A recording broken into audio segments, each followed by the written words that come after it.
I almost lost my entire house to a fire. And the scariest part? It wasn't an accident. Working from home during COVID, it changed everything. Suddenly, I wasn't just seeing the aftermath of her behavior anymore. I was watching it happen. In real time.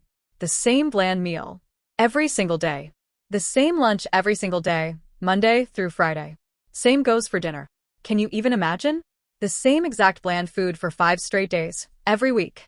Initially, I thought it could be just lack of creativity or overwhelmed with the cooking. Soon I realized I was wrong. She wanted to prove she was incompetent at basic tasks. And she chose the most dangerous way possible to make her point. I was in the shower when she decided to boil water. Nothing unusual there. She'd done this hundreds of times before. She knew that kettle took exactly 10 minutes to boil. But this time she set the kettle on the stove, walked to her room, closed the door, and blasted her YouTube videos at maximum volume. 10 minutes later, that kettle started whistling.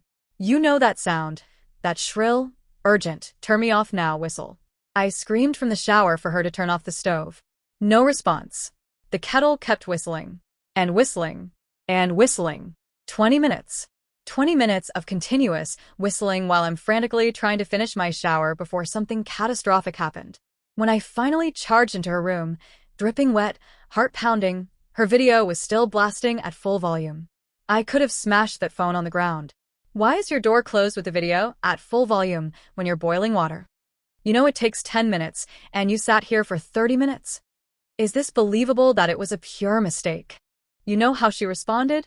Complete. Cold. Indifference. No, oh my God, I forgot. No, I should have kept the door open. Just a blank face as she casually said, "The wind slammed the door." The wind slammed the door.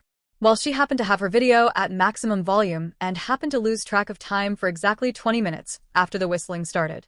Think about this for a moment. How would a normal person react if they suddenly realized they'd left a kettle boiling on the stove? Panic, right? Distress?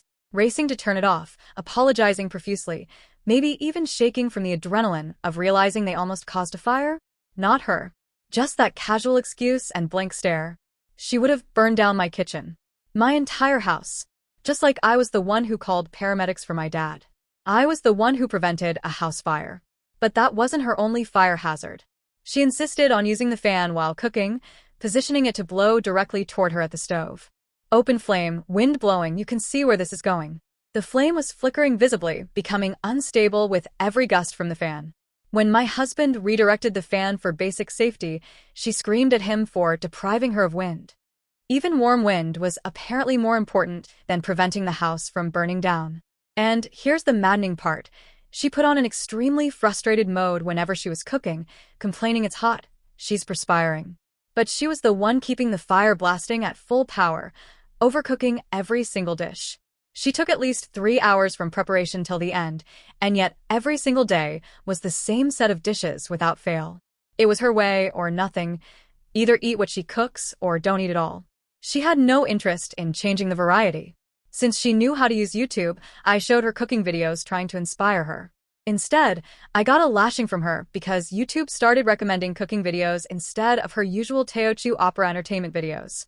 She had no interest in doing her best. And when she was done, she would announce she had run out of energy from the cooking and needed rest. 3 hours of deliberate inefficiency, followed by demands for sympathy. That's when it hit me. These weren't accidents. These weren't signs of aging. This was deliberate sabotage disguised as helplessness. Thanks to these incidents, we had to switch to an electric kettle for safety.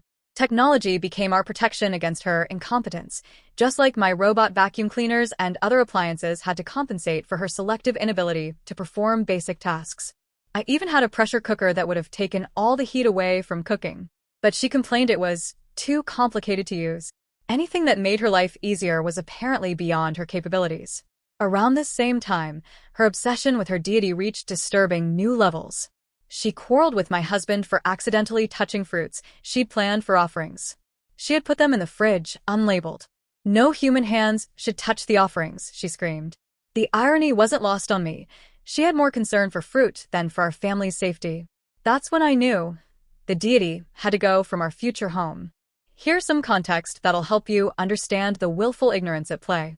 We're Buddhists, and her deity is a bodhisattva. But she always calls it God, Deity in English, not pu sa in Chinese. Even after I painstakingly explained to her the difference between pu sa and God, she never corrected herself. It was as though she felt this bodhisattva was an all-knowing God, having the power to forgive anyone and any sin. One day I mentioned I could see shadows in our house, but it was okay. Spirits are everywhere. She immediately replied that praying to her bodhisattva would cast out these spirits. I looked straight at her and said, Dad often walks around to check on his beloved grandchild. Her eyes showed fear and shock. I continued, Bodhisattvas cannot stop spirits from entering homes if this is their family. Her reaction told me everything I needed to know about my father's final moments. She truly believed her bodhisattva would protect her from everything, including her sins. She wasn't positioning herself as some holy protector. She was terrified. Terrified that her guilty conscience would catch up with her for not doing what she should have done the moment she found my dad on the ground. Call an ambulance immediately. She was desperately praying to her deity, hoping to be forgiven and spared from the consequences of her fatal hesitation. This spiritual desperation explained so much about her behavior.